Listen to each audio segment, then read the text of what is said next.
আসসালামু আলাইকুম ওয়া রাহমাতুল্লাহি ওয়া বারাকাতুহু। সুপ্রিয় দর্শকবৃন্দ, প্রতি বুধবারের নিয়ে আজকেও আমরা এনটিভির পর্দায় ল অ্যান্ড জাস্টিস প্রোগ্রাম নিয়ে হাজির হয়েছি আপনাদের সামনে। আমি খালেদ রেজা খান। আর আমাদের সব সময়ের মতো আজকেও আমাদের গেস্ট হিসেবে আছেন কমিউনিটি বিশিষ্ট ব্যক্তিত্ব, প্রবীণতম লয়ার আমরা যাকে বলবো। উনি জাজ ছিলেন, লয়ার ছিলেন, আপনারা জানেন, ব্যারিস্টার কুতুবউদ্দিন শিকদার। ওনাকে ইন্ট্রোডিউস করার নতুন করে কিছু নেই, আপনারা সবাই জানেন, সবাই চিনেন। ব্যারিস্টার সাহেব, আমাদের অনুষ্ঠানে আপনাকে আজকে আবারও স্বাগত। আসসালামু আলাইকুম। ওয়ালাইকুম আসসালাম ওয়া রাহমাতুল্লাহি ওয়া বারাকাতুহু। সুপ্রিয় দর্শকবৃন্দ, আমরা সরাসরি যখন প্রোগ্রামটা শুরু করি, আমরা ব্যারিস্টার সাহেবের একটা ওপেনিং রিমার্কসের মাধ্যমে আমরা শুরু করি।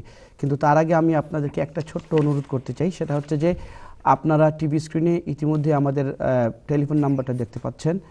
দয়া করে এই নাম্বারটা নোট করে নিন এবং আপনাদের যার যার যে প্রশ্ন আছে এই প্রশ্নটা একটা কাগজে বা একটা চিরকুটে লিখে আপনি অপেক্ষায় থাকুন। আপনার টার্ন যখন আসবে, আপনার যখন লাইন পাবেন, তখন তাইলে আপনার প্রশ্নটা খুব সুন্দরভাবে, সাবলীলভাবে, গোছালোভাবে আপনারা বলতে পারবেন। এতে করে হবে কি, আমাদের উত্তর দেওয়াটা সহজ হবে এবং আমরা বেশি বেশি কলারকে আমরা অ্যাকোমোডেট করতে পারবো ইনশাআল্লাহ। ব্যারিস্টার সাহেব, কথা লম্বা করবো না, আপনার ওপেনিং রিমার্কসটা কি আছে? জি, thank you very much for your nice introduction. Thank you সাহেব।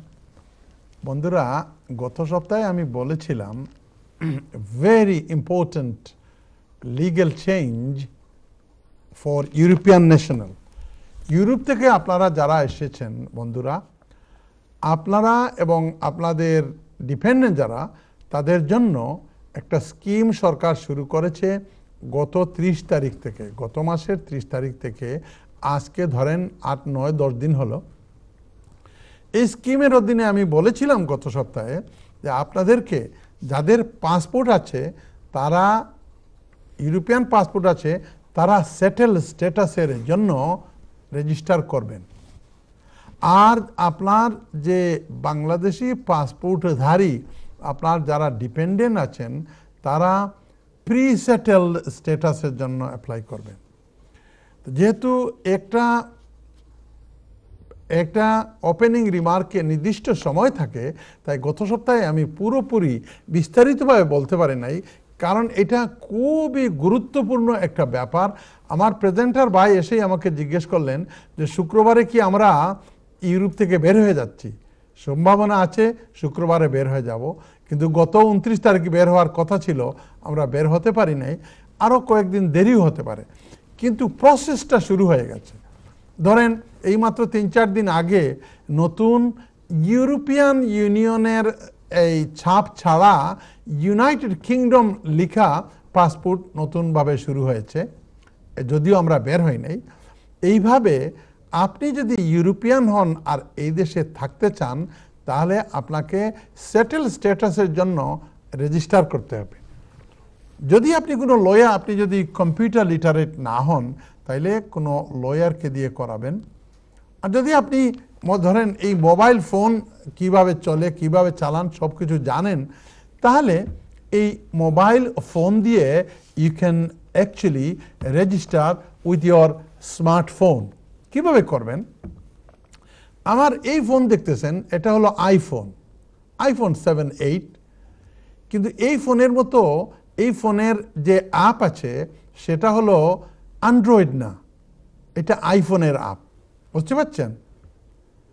তাই এই ফোনদারি আইফোনওয়ালাদেরকে একটা অ্যাপ সরকার দেয় নাই। সরকার বলতে ইউকে বর্ডার এজেন্সি। শুধুমাত্র এই অ্যাপটা পাওয়া যায় শুধু অ্যান্ড্রয়েড, যেমন স্যামসাং ফোন আছে এই ধরনের ফোনে। এই অ্যাপটা কি? এটা হলো ইউ এক্সিট আইডি বললেই এই অ্যাপটা চলে আসবে। আপনার যদি আইফোন থাকে তাহলে এটা দিয়ে চেষ্টা করবেন না, ওইটাতে সরকার আইফোন কোম্পানিকে দেয় নাই, অ্যাপলকে দেয় নাই, শুধু অ্যান্ড্রয়েডকে দিয়েছে। এখন ধরেন আপনার একটা অ্যান্ড্রয়েড ফোন আছে, স্যামসাং ফোন আছে। স্যামসাং ফোন যদি থাকে, তাইলে এটা দিয়ে কি করবেন আপনি? আপনার ছেলে হোক বা আপনি নিজে হোক, আপনি এই ফোনের মধ্যে আপনার যে আইডি আছে, আপনার নাম ধরেন ইয়াকুব আলী এবং জন্ম তারিখ লিখবেন ওই অ্যাপের ভিতরে, ওই যে ইউ এক্সিট আইডির ভিতরে জন্ম তারিখ লিখলে দেখবেন আস্তে আস্তে অগ্রসর হচ্ছেন, তো বলবে আপনার পাসপোর্টটাকে স্ক্যান করতে। এরকম ফোন আছে না, এই ফোনটার উপরে আপনার পাসপোর্টটার উপরে যদি আপনার ফোনটাকে এইভাবে বসান, ম্যাজিক দেখবেন কি অটোমেটিক আপনার যত ডিটেলস আছে, ইয়াকুব আলী সাহেবের জন্ম তারিখ, কবে এই দেশে এসেছেন, কবে পর্যন্ত আপনার এই রেসিডেন্স পারমিট আছে, আপনার ইন্স্যুরেন্স নাম্বারের কথাও জিজ্ঞেস করবে। ইন্স্যুরেন্স নাম্বার যদি সঠিক বসাতে পারেন তাহলে আপনার আইডির যে কাজ এটা কমপ্লিট। তো এটা কমপ্লিট হওয়ার পরে এই আইফোনের যে অ্যাপ আছে, অ্যাপটা বলবে যে আপনার সামনে এইভাবে ধরেন আপনি, যেন আপনি সেলফি, যেভাবে সেলফি ছবি উঠান এই সেলফির মতো। তো যদি না উঠে তাহলে ফোন বলবে যে আপনি নাড়াচাড়া করতেছেন, আপনার উঠতেছে না। তো সঠিকভাবে এইভাবে যখন দেখবেন যে আপনার চেহারা, আপনার কান দুইটা এবং মাথা এবং এতটুকু পর্যন্ত দেখা যাচ্ছে, তখন অটোমেটিক ওই অ্যাপ করে ছবিটা উঠিয়ে নেবে। ছবি যখন উঠিয়ে ফেলবে বন্ধুরা, তখন আপনার কাজ প্রায় 70% শেষ। ইট tax only about 15 to 20 minutes. আপনি যদি স্মার্টফোন ব্যবহারে যদি সাকসেসফুল না হন বা এক্সপার্ট না হন, তাইলে ওইটা করতে যায়েন না। কারণ আপনার ওইটাতে আপনার ইমেইল অ্যাড্রেস একটা দেওয়া লাগবে, আপনার মোবাইল ফোন দেওয়া লাগবে, এবং ওই যদি আপনি সাকসেসফুল হন তাহলে আপনার ইমেইল অ্যাড্রেসে একটা ডকুমেন্ট ইউকে বর্ডার এজেন্সি পাঠাবে, বলবে যে you have actually successfully registered for settled status in the United Kingdom. এবং তখন ওই অ্যাপ থেকে যে ইমেল করেছে ইউকে বর্ডার এজেন্সি, ওই ইমেলটা আপনি প্রিন্ট করে নিলে আগামী 2.5 বছর 3 বছরের মধ্যে আপনার আর কোনো চিন্তার কোনো কারণ নাই, এখানে আপনি থাকতে পারবেন। বন্ধুরা, এই জিনিসটা করে নিয়েন, this is very very vital. আমি একটা উদাহরণ বলবো। আমাদের দেশে যে জরিপ আসে, জরিপ অফিসাররা যায়, যখন আমি সিলেট কোর্টে ছিলাম তখন আমাকে সরকার পাঠিয়েছিল বিশ্বনাথে গিয়ে জরিপ ইন্সপেকশন করতে। তো জরিপের যে অফিসাররা আছে এরা যায় মাঠ পর্যায়ে গিয়ে বলে ওই জমিটা কার, ওইটা সরকুমালির, ওইটা কার, ওইটা বল্টু মিয়া, ওইটা কার, ওটা আমিরুল ইসলাম, এরকম জমি দেখে দেখে রেজিস্টার করে। যদি আপনি তখন এই জমিটা রেজিস্টার করে ফেলতে পারেন অফিসারের কাছে, তাইলে সাব্বাস, পরের দলিল দেখালেই আপনার সব কিছু হয়ে যাবে। আর ওই দিন যদি আপনি এই জমিটা আপনার নামে যদি অফিসারের দ্বারা রেজিস্টার না করতে পারেন, তাইলে দেখবেন তসদিক আসবে, 31 ধারা আসবে, সহকারী জজের কাছে যাবেন, অনেক লম্বা হবে, বৎসরের পর বৎসর যাবেন, তারপরে দেখবেন ওই জমিটা আপনি ফেরত পাচ্ছেন না। ঠিক একই ধরনের সরকার যখন এখন সুযোগ দিয়েছে, আপনি ভুল করবেন না।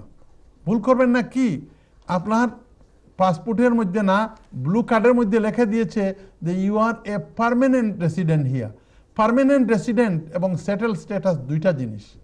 পার্মানেন্ট রেসিডেন্ট মানে এখানে থাকেন, but your origin goes back to the country where you come from.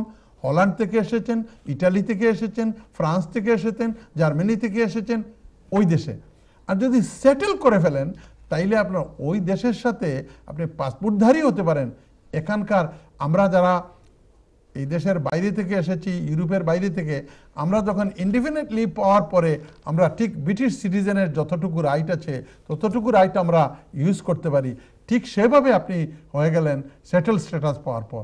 তাই ভুল করবেন না। আপনার জন্য, ইউরোপিয়ান ন্যাশনালের জন্য আপনি সেটেল স্ট্যাটাসের অ্যাপ্লাই করবেন ইউ এক্সিট আইডি অ্যাপে গিয়ে, অ্যান্ড্রয়েডে গিয়ে, এবং আপনার বাচ্চাদের জন্য, আপনার ডিপেন্ডেন্টের জন্য, ওয়াইফ এবং বাচ্চাদের জন্য প্রি সেটেল স্ট্যাটাসের জন্য অ্যাপ্লাই করবেন। যদি না পারেন সলিসিটারের কাছে যাবেন, কেউ 200, 100, 500 হয়তো নিবে, কিন্তু আপনার আজীবনের ওই জরিপের মতো আজীবনের একটা কাজ হবে। থ্যাংক ইউ সাহেব। ধন্যবাদ ব্যারিস্টার সাহেব। অন্তত সুন্দরভাবে জটিল একটা বিষয় অনেকক্ষণ সময় নিয়ে সুপ্রিয় দর্শকবৃন্দ ব্যারিস্টার সাহেব বুঝিয়ে দিলেন। কিন্তু আমি বারবার আপনাদেরকে একটা কথাই বলি যে যেহেতু আমাদের এই প্রোগ্রামটা লাইভ, ব্যারিস্টার সাহেব যা বললেন আমরা সবাই শুনলাম, কিন্তু সবাই কিন্তু সমানভাবে বুঝিনি। এই জন্য আপনাদের সুযোগ আছে আগামীকালকে আবার আমাদের এই সমান প্রোগ্রামটাই 12:30 থেকে 2টা পর্যন্ত আমাদের এই প্রোগ্রামটা রিপিট করা হবে। আপনারা এই ইনফরমেশনগুলো আবার পাবেন। তারপরে বলে রাখি, আমাদের ইউটিউবে প্রত্যেকটি প্রোগ্রাম আমাদের এখানে ডাউনলোড করা থাকে বা আপলোড করা থাকে। আপনারা যা করবেন, শুধু ইউটিউবের সার্চ বাটনে গিয়ে শুধু এনটিভি ল অ্যান্ড জাস্টিস এরকম একটা কিছু লেখে অথবা ল অ্যান্ড জাস্টিস দিয়ে এই পার্টিকুলার ডেটটা দিয়ে দেবেন। মনে করেন আজকে 10 তারিখ, তো আপনি যদি লেখেন ল অ্যান্ড জাস্টিস 10/04/19, তাইলে আজকের প্রোগ্রামগুলো চলে আসবে। তো এরকম যে কোনো দিনের প্রোগ্রাম আপনারা গত 2, 3, 4, 5 বছরের যত প্রোগ্রাম হয়েছে সবকটি প্রোগ্রাম আমাদের ইউটিউবে আপলোড করা আছে। আপনাদের রেফারেন্সের জন্য, আপনাদের আত্মীয় স্বজনের রেফারেন্সের জন্য আপনারা সেটা ব্যবহার করতে পারেন। আচ্ছা, আমরা তাহলে এখন কলারের দিকে যাই। ব্যারিস্টার সাহেব কি বলেন? হ্যাঁ, দেখি কে আছেন লাইনে। আসসালামু আলাইকুম কলার। আসসালামু আলাইকুম কলার, কি শুনতে পাচ্ছেন?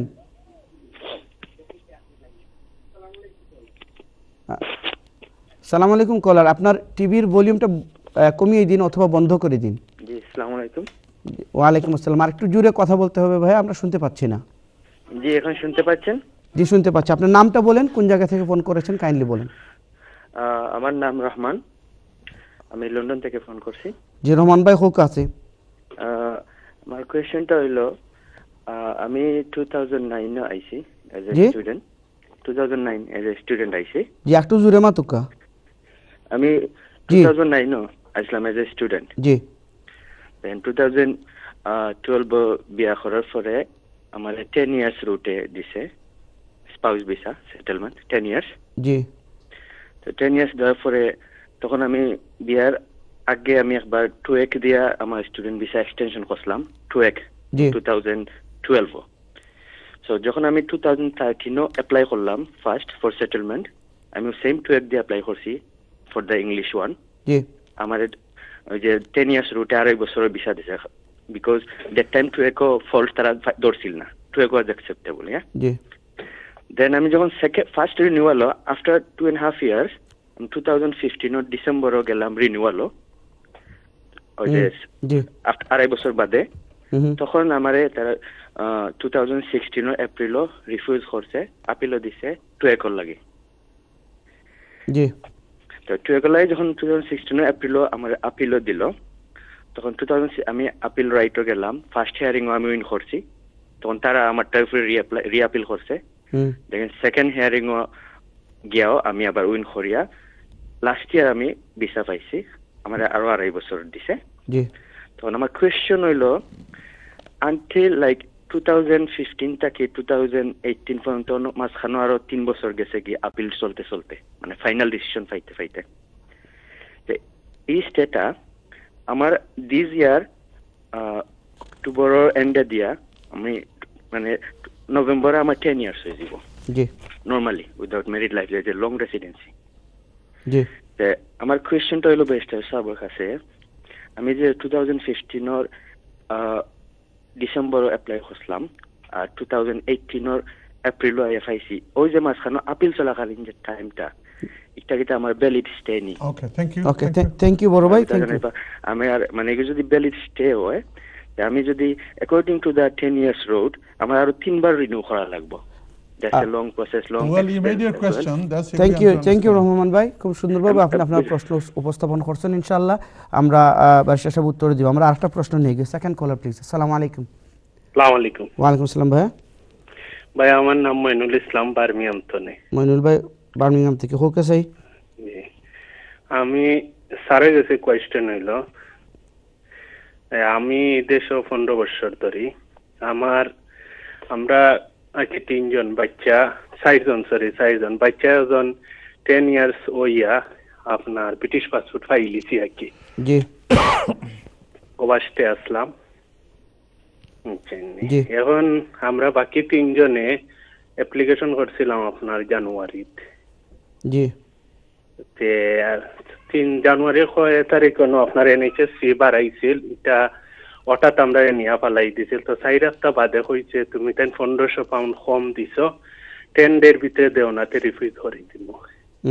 আমরা 10 ডের ভিতরে দিলাইছি, বাকি 1500 আর কি।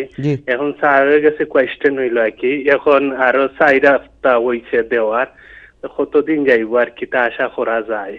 তারে তো বুঝতে পারছই না আমার কোয়েশ্চেন। আপনার 2 নম্বর বাচ্চা একটা এর 7 বছর হয়ে গেছে নি মানুষ? জি না, তাই নিউবর্ন 12-1 বছর হয়ে গেছে। না না, আপনার তো কইলা বাচ্চা 4টা নাই নি? না না, আমরা 6 জন অল টুগেদার। ও বলতে 4 জন কইছেন। জি ওকে, ঠিক আছে ঠিক আছে। আপনি মইনুল ভাই হুনতে হোক ইনশাআল্লাহ। ব্যারিস্টার সাহেব, আমাদের একটা ছোট্ট একটা বিজ্ঞাপন বিরতিতে যেতে হবে ইনশাআল্লাহ। আমি চেয়েছিলাম আরেকটা কল নিয়ে অন্তত যাই, সময় কভার করছে না ইনশাআল্লাহ। বিরতি থেকে আসার পরে একটা কল নিব, তারপরে ব্যারিস্টার সাহেব এই 3টা প্রশ্ন উত্তর একই সাথে দিবেন। সুপ্রিয় দর্শকবৃন্দ, আশা করছি আপনারা আমাদের সাথেই থাকবেন, আমাদের অনুষ্ঠান উপভোগ করবেন, কোথাও যাবেন না। দেখা হবে একটুক্ষণ পরেই। আসসালামু আলাইকুম ওয়া রাহমাতুল্লাহি ওয়া বারাকাতুহু।